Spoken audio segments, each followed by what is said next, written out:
What's the meaning of civilized?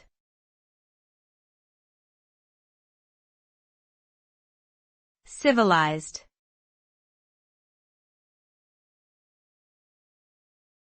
Civilized.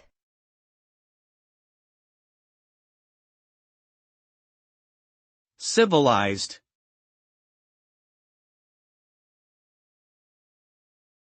Civilized.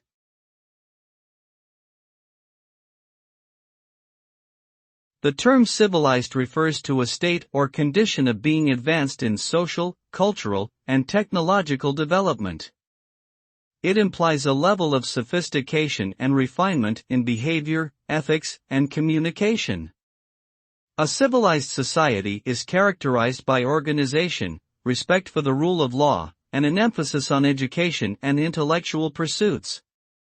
The result of a civilized society is a peaceful and harmonious environment where individuals can thrive and achieve their full potential. It is also marked by a sense of empathy towards others and a commitment to social justice and equality.